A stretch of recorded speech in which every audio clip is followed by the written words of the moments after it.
way in which we go about delivering work to our clients is on the precipice of fundamental change, which is super exciting to witness. We're a people-first industry, so that's not going to change, but the way in which we deliver service is going to fundamentally change. AI isn't necessarily a threat. It's more of a catalyst for change. We have a strategy that runs to about 18 months. Probably the back 15 of that will definitely change. People had high expectations of blockchain and metaverse, and that sort of never really landed. It sort of passed through quite quickly. Whereas with AI, we're seeing a lot of buy-in. We also try to champion people who are really pushing different ideas in different sectors across our business to prove what happens when you actually leverage technology as best as you can. A lot of the companies that we try aren't necessarily ready to scale. They're not maybe getting the output that we're looking at. And that's not just startups, that's disruptors as well. And my job really is being that conduit between the startup, disruptor, scale up space. And a lot of these companies, promise you the earth and they can't actually deliver. You're not making it as easy as possible for someone to get value out of your technology. Then sort of why are you here? I'm really looking forward to the next 2 years of sort of seeing how we can massively implement more AI and really generate more outputs for our clients.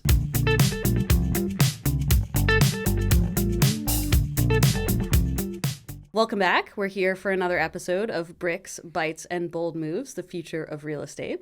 I'm Dr. Kate Jarvis, the CEO of Fifth Dimension, and I'm here today with Max Beard, who is on the innovations team at Knight Frank, though I think has had a long and interesting career of innovating in a lot of different ways, which we're going to talk about. But thank you so much for joining us today. My pleasure. Thank you very much for having me. I'm keen to just start out by understanding how you've arrived at this amazing place where you are getting to interact with, predict, and really bring about the future of technology within real estate. But you began somewhere else. Yeah, completely. I mean, it's been a slightly strange sort of career so far. I mean, not very long, only sort of 7 or 8 years at Knight Frank, but it's been sort of, I suppose, entrepreneurialism has always been something I've been very keen about. And I remember first starting a little business when I was about 13, making bird boxes in my parents' garden shed and then selling them at the local sort of village fete to make a few pounds, which was exciting. So I've always been very sort of excited and motivated, and sort of, I suppose it's the freedom of thought about entrepreneurialism and the future. And then when I was at university, I founded a business with a friend of mine, my best friend Sam, around classic cars and a market arbitrage model. So looking at buying cars from around the world, bringing them back to London, doing them up, and then selling them on to the US and the Middle East. So that was a sort of a bit of a baptism of fire in terms of learning the world of economics and sort of market and matchmaking in terms of cars and their future buyer, as well as getting your hands dirty with the mechanics. And then that was a great business and is still going to this day. And then at the time, I was sort of a bit of a crossroads. I'd always loved real estate, and we're sort of doing a design technology module at school. And you got to design one of two things, a chair or a house. And I thought, well, this sort of the chair's been pretty nailed down, hasn't it, really? Whereas I would argue with that, to be honest. I mean, I have a lot of bad office chairs in my history that have ruined my whole way I approach work, right? No, that's very true. But I thought there was sort of more creative side to go after within sort of the house. So I went after the house. And I remember my teacher pulled me aside and said, you need to sort of find some comparables of what you should go after. And I was like, okay, no problem. So I said to my mother, I said, right, can you take me to Guildford High Street? I need to find some comparables. And she said, yep, no, absolutely fine. So went there and I came across this company called Knight Frank on the high street. And I went in and they had a fantastic oak framed building in the window. And I thought, that's the sort of house that I want to build. So I went in and I spoke to this guy called Tim Harris and got the brochure, the particulars. And I got home that evening and my mother said, this is always something you've wanted to do, property, real estate, etc. I said, yeah, no, you're right, it is. And she said, well, why don't you go back in tomorrow and ask if they do work experience? I said, wow, that's good. It's a good idea. So I went back in and said to Tim, as such, and he said, well, we've never done this before. Would you? I said, would you consider it? And he said, absolutely. We're always looking for people to come in and do the phones, etc. So that's where I started, and that was when I was about 16, 17, and then went off to university to do real estate. Did my RACS APC, so became a chartered surveyor, and then COVID happened, and then after the back of that, I met a great guy who was my sort of first proper boss at Knight Frank when I got a proper job after leaving the grad scheme. A guy called Josh Morris, and he had sort of been running the innovation function for a while at Knight Frank. Sort of joined him. He was looking for an extra pair of hands, so joined him, and that's sort of where I've ended up today. For the last sort of 4 or 5 years, helping him, and then more recently working with the sort of technology team and the wider business.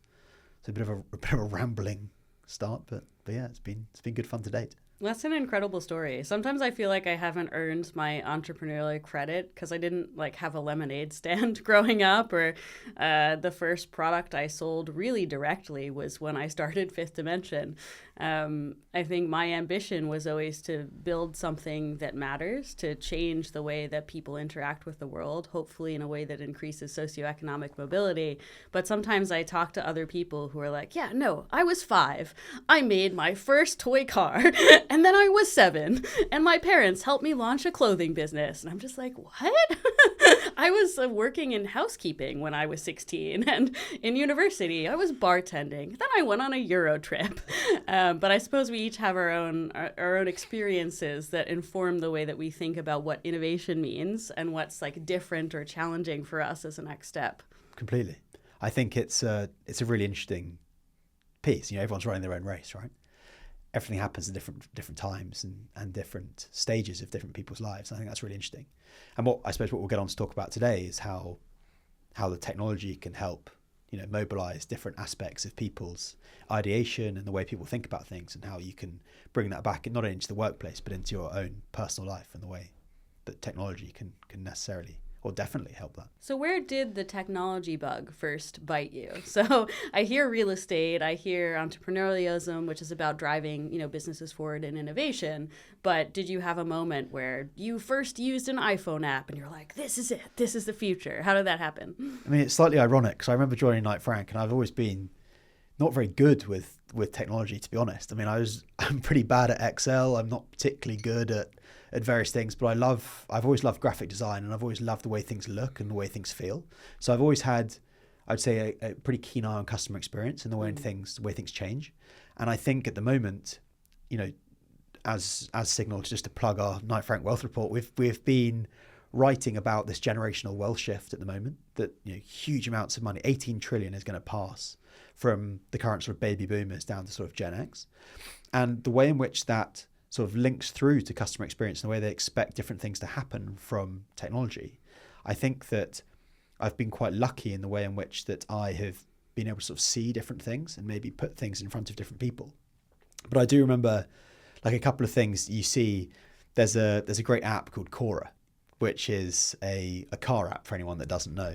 And effectively you put your number plate to your vehicle in, and it will, very soft touch, but very high impact, show you the different things that you need. You need an MOT or car tax. And life's always busy, right? No one's got any time anymore. Although, it's mainly just absorbed by Netflix and Instagram, isn't it, for the majority of people? But I think that it's soft touch apps that are high impact like that show you when you need to car tax or your MOT. It's things like that drive real impact with people and the way in which they go around things. So I think, going back to your question, I think it's being able to sort of see those little things, those little changes, and being able to sort of push them in the right places to be able to show how they can develop. Fascinating. So you're in the business of predicting the future, I think, and helping it come about. So at Knight Frank, I'm sure you've seen, and you made reference to, some world-changing factors that were out of your control, like COVID, that may have changed the way you thought about both your career and how real estate in the built world environment was going to continue and need to change. And then obviously there are other factors. You mentioned intergenerational wealth transfer.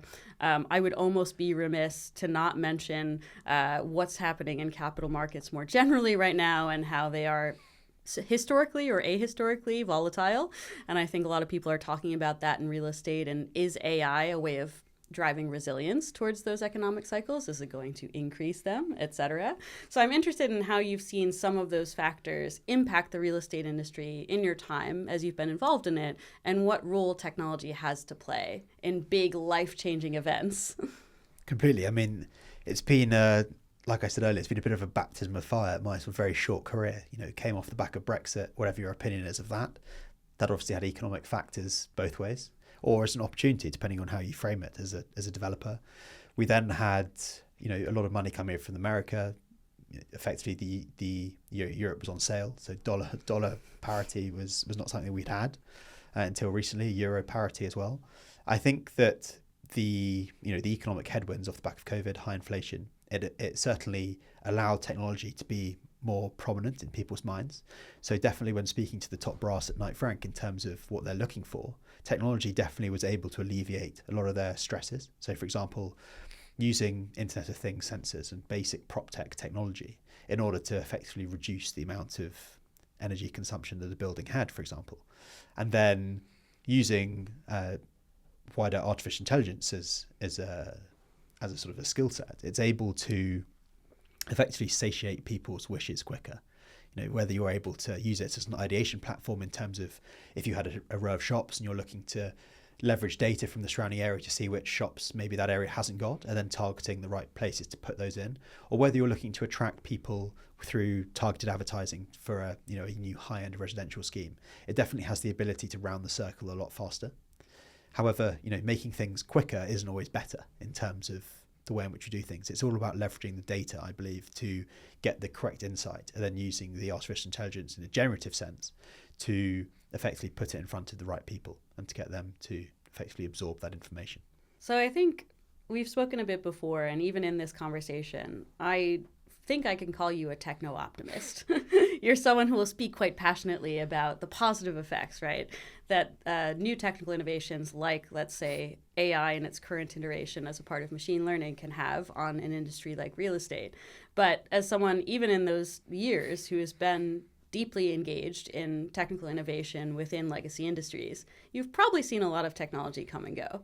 So tell me a bit about that. What ends up really being able to drive change in an industry like real estate, and what sort of crashes against the reality and falls away? Completely. I mean, I had a conversation with a company last week, and they said a brilliant quote that I'd love to say was my own, but they said that often it's better to manufacture the shovels than go mining yourself.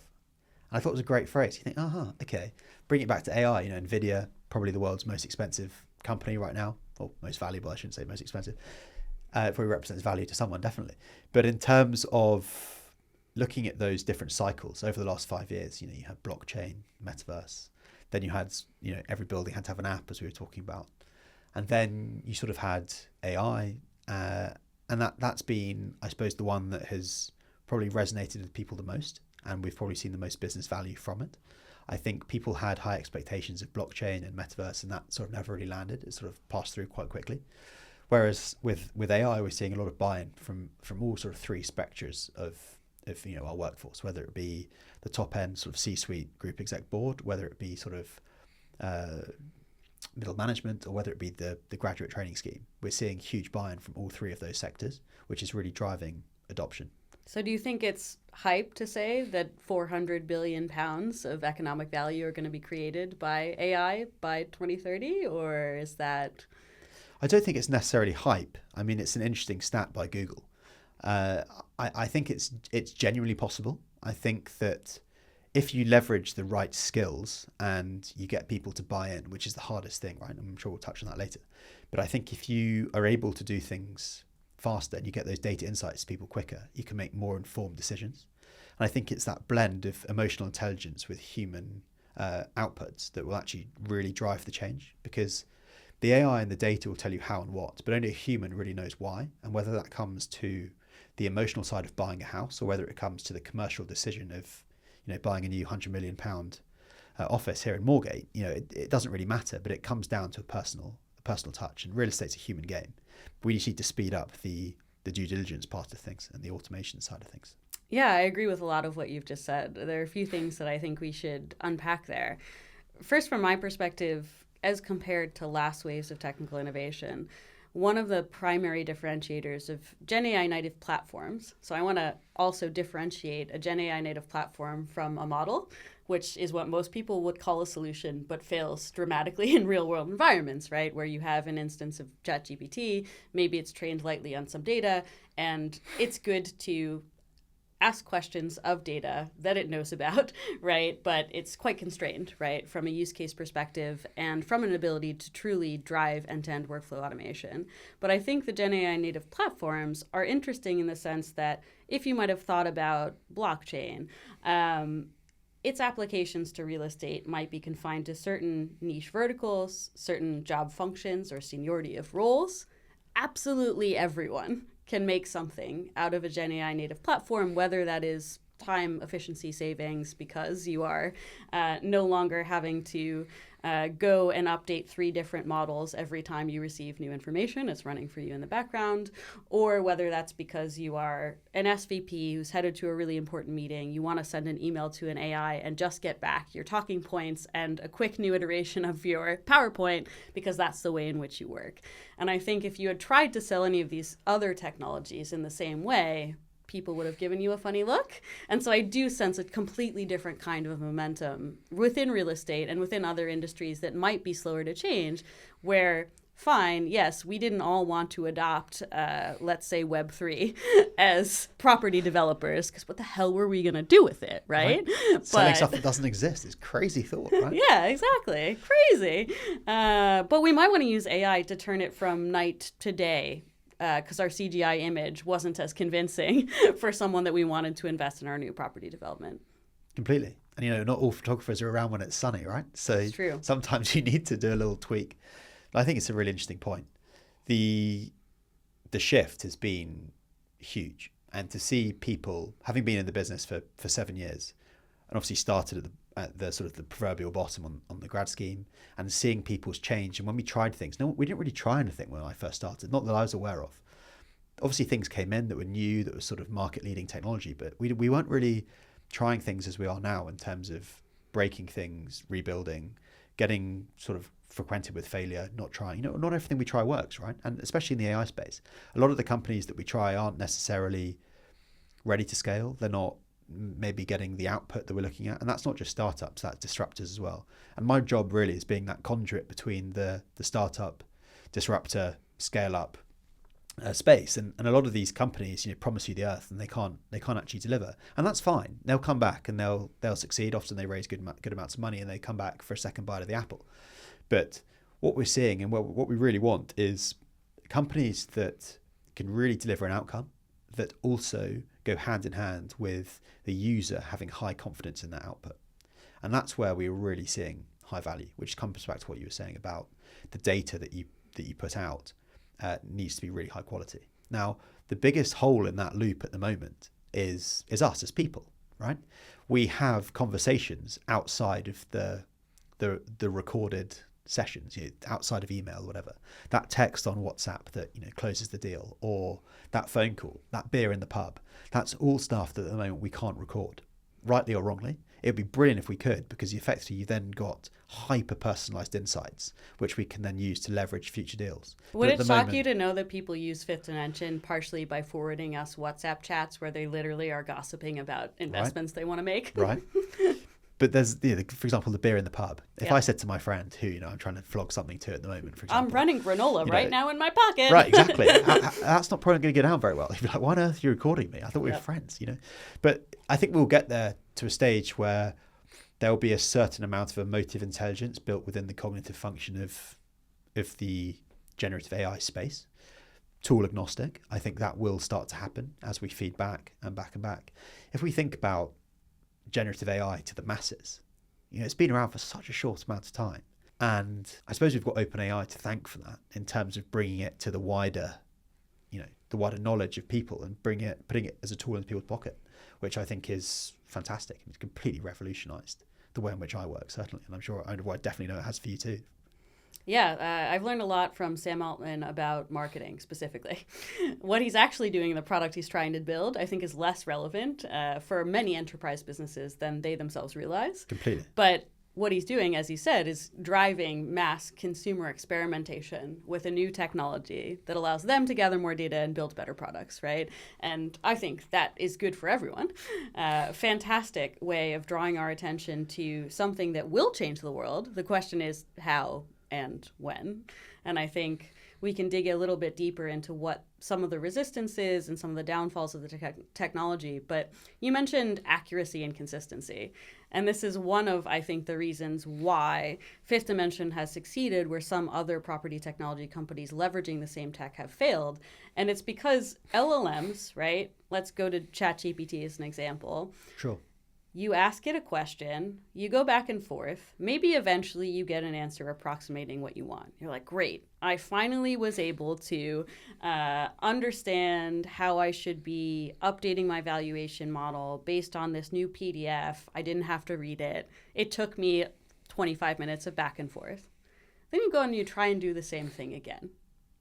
Literally, you could upload the same documents, ask the same question, and you will get an entirely different answer. Variance of output high. Yes, exactly. And I think a lot of people have taken a long time to understand that they are creative engines, which is why one of the many use cases they're good for is ideation and brainstorming, which you've already mentioned.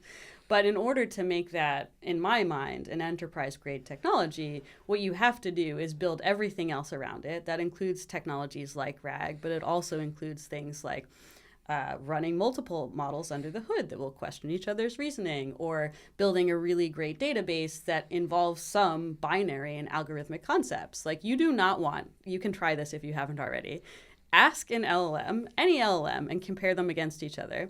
Ask them how to calculate IRR.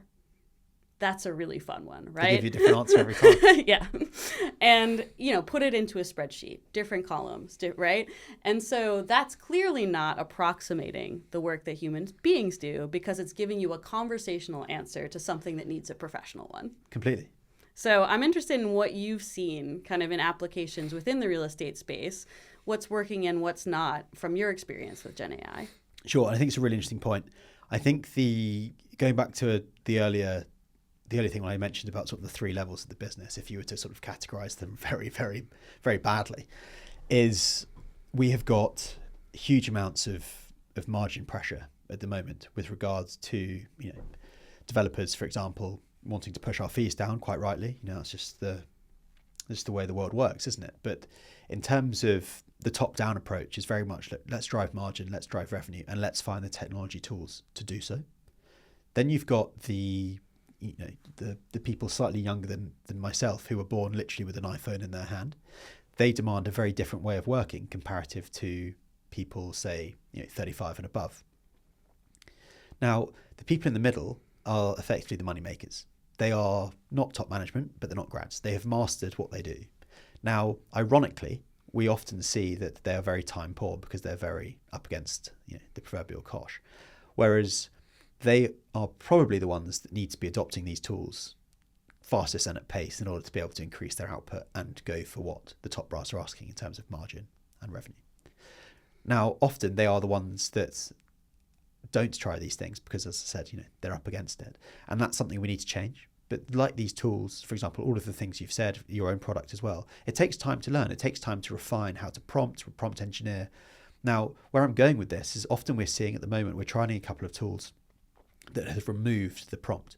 Mm-hmm. It uses its own cognitive function as a model to effectively assimilate what it thinks you want the answer to be. I call this the Clippy model. So Completely. We have this in our web application UI where it's essentially like, I am going to guide you.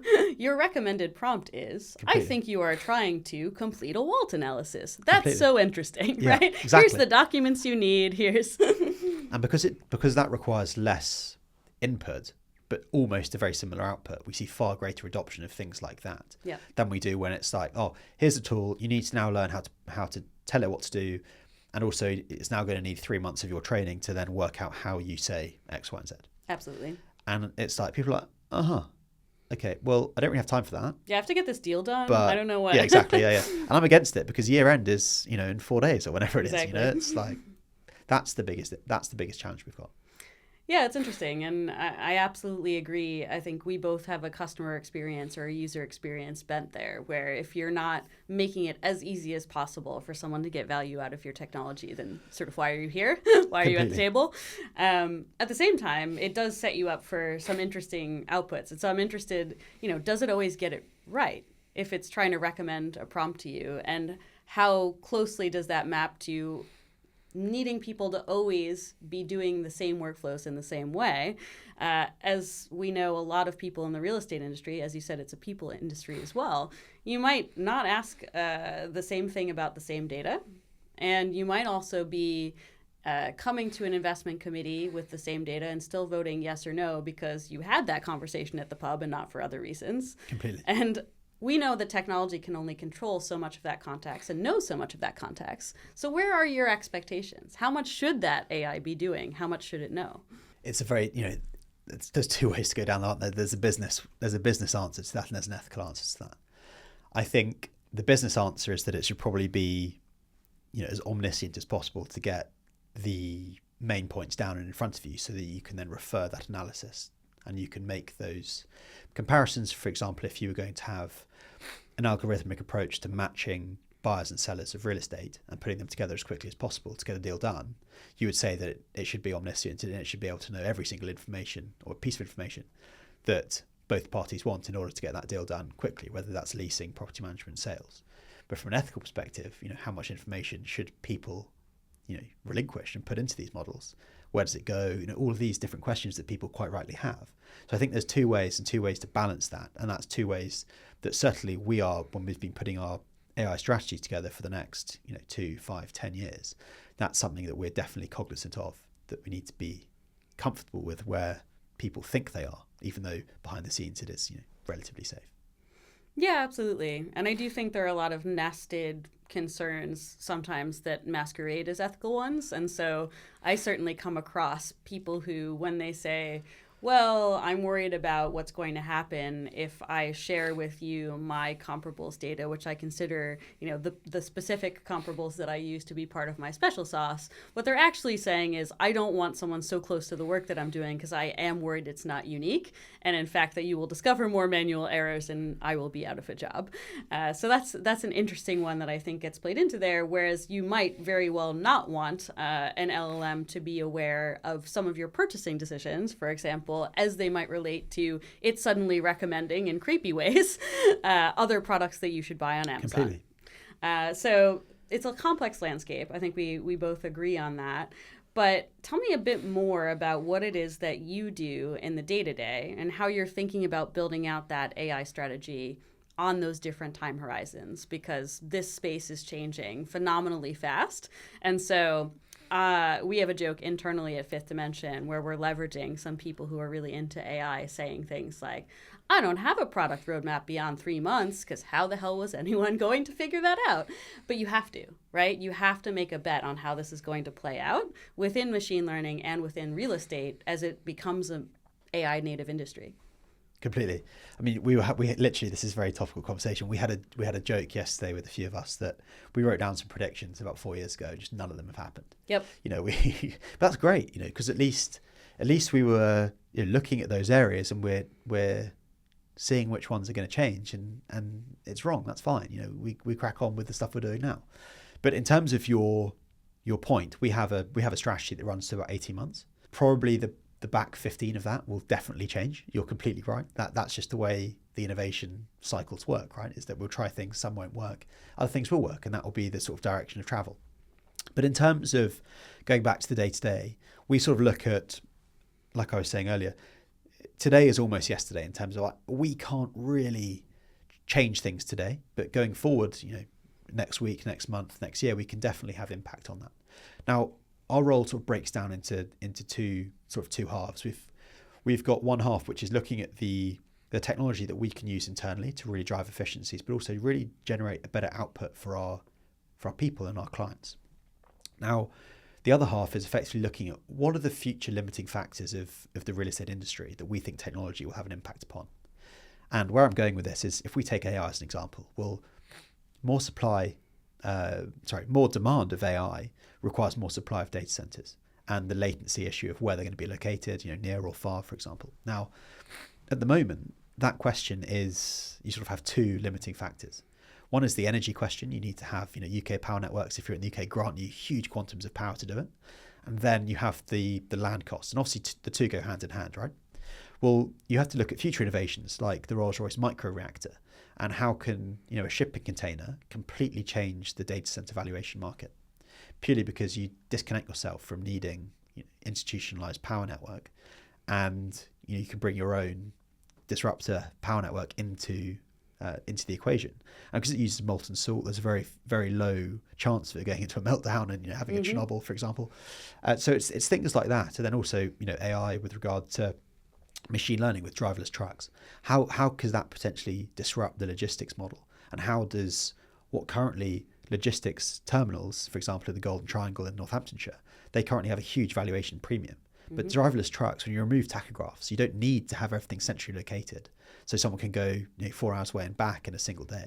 How does that change the valuation dynamic? So when we have our long-term view of 10, 15, 20 years, it's things like that you have to be really cognizant of, because your clients rely on the value you give them. That's primarily why we exist as a business. So we have to be able to have those opinions and those thoughts. They're probably not going to be right, but at least we've got the opinion of where we're going and what this potentially looks like as an industry-wide innovation. Because like you were saying earlier, with AI, it's a massive sector, but when you look at the supply and the demand side of it, there's so many different factors and so many different moving parts which come together to form the wider supply of AI into industry, which you guys are obviously doing. I love that example. I think it's a really good concrete example of how AI writ large being mass adopted is going to affect the valuations of certain types of real assets.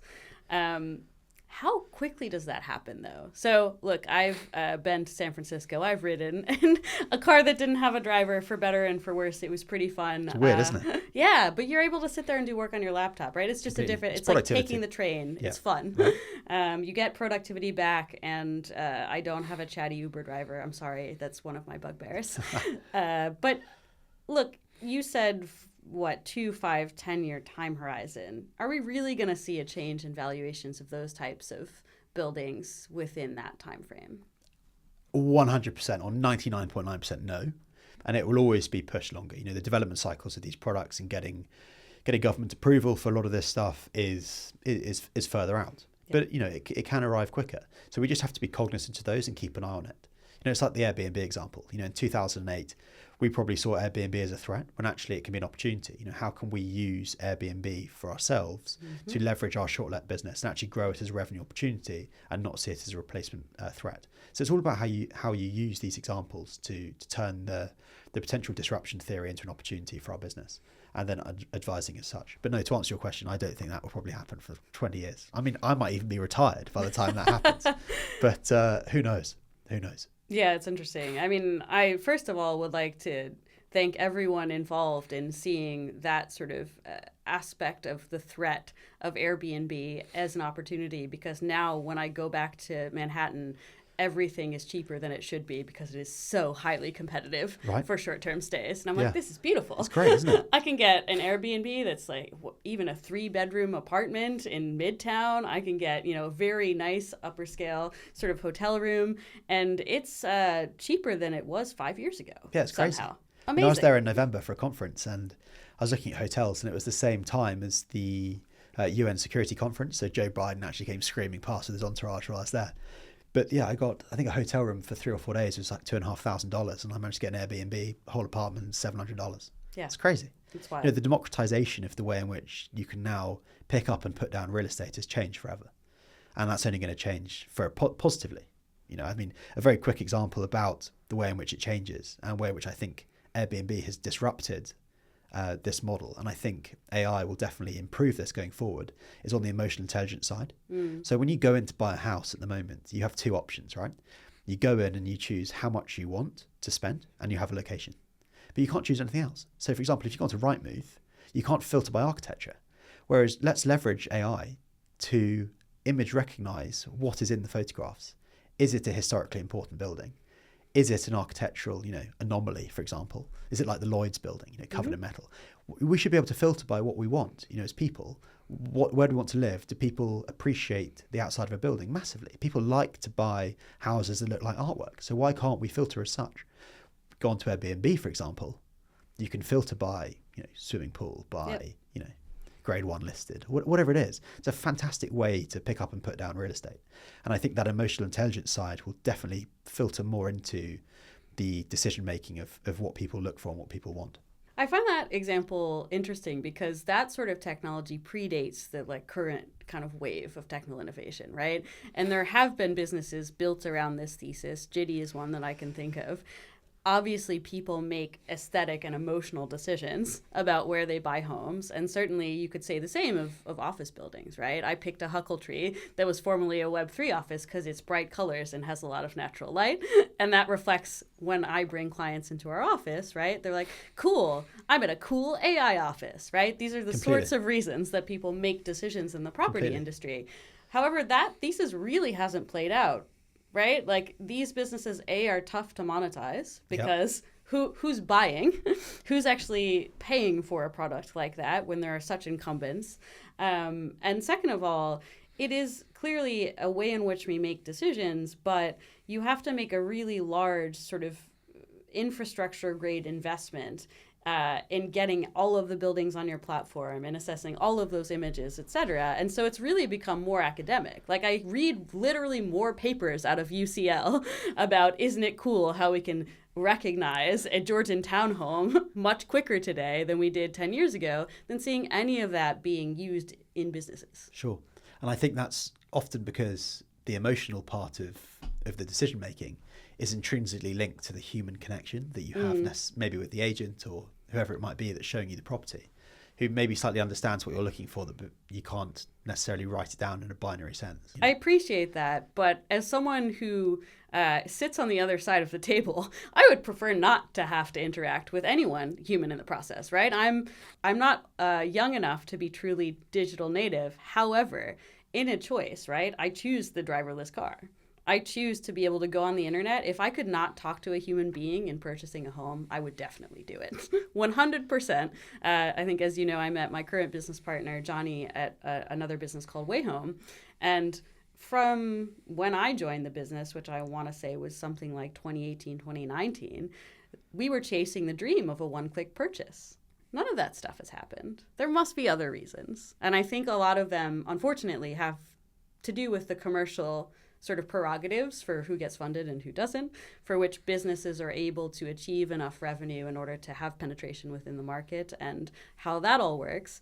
But I'm wondering what other kinds of emotional resistance people might have to technology reflecting something back to them that seems to know them a little too well. So I think to touch on something you said earlier as well, do I really want like Zillow to tell me like, oh, I know that you like a bathroom with like this size of window because it makes you less paranoid. People from the street can look up and see you in that bathroom. Like that's a little too much.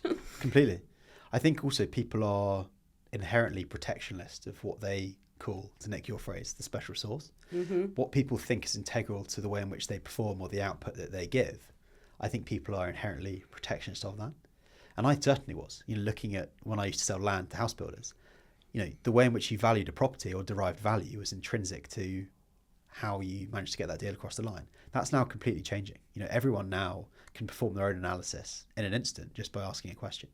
And whatever that question goes to in terms of whether it's your product or it's a different product, you're getting that other opinion of value that's come from somewhere else. And I think that has completely democratized the market in terms of the way in which people approach knowledge.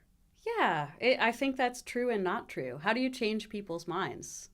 How do you get people to work differently? I'm curious. So it's very interesting, actually. So we run a graduate innovation event. So people who come in who are unencumbered by a way in which the real estate industry works. They come in, maybe they've done an apprenticeship or an internship somewhere else, and they can bring cross-sector or cross-industry ideas to us.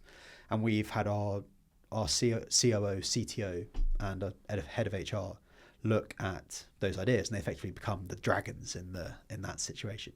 So we've run events like that. We also try to champion people who are really pushing different ideas and different sectors across our business to prove what happens when you actually leverage technology as best as you can. And I think that's really important to show the success stories and the case studies to people to be able to then show how much is really possible when you really put your mind to things. And that's what's really exciting going forward. What's a good example of that from Knight Frank? What's one of your big success stories in terms of technical adoption? One of our big success stories. Well, one of the ones that's a while ago and not AI related, we've used Argus Enterprise for a long time, and it's quite heavy in terms of the way in which you've got to use it.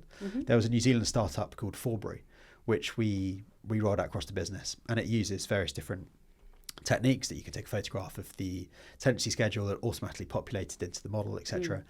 And we were using it for probably about 18 months, nearly 2 years, to great success across our capital markets teams and across some of the valuations teams. And then Argus Enterprise bought Forbury, or Altus Group bought Forbury. And that was a great success story of showing that we were going after the right thing about sort of challenging the way in which you go about appraising a building. And then to have their biggest competitor buy it, who we were sort of also historically using, was a good indicator that we were maybe going down the right direction of travel. Have you been able to sustain that success post-acquisition? What's the product like? The product has actually remained very similar to what it has. Altus have been good at sort of keeping it separate. We still speak to the Forbury team, and they still very much run their own business, but they are part of the wider beast, the wider supertanker that is Altus. But it's been great at actually seeing that product flourish and go across the teams and really drive value. That's great to hear, and I'm sure inspiring for a lot of people who are tuning into the podcast. Is there anything that you would like to leave our audience with in terms of something really surprising that you've seen over the past 12 months of development with AI, or something you're really looking forward to in the coming months?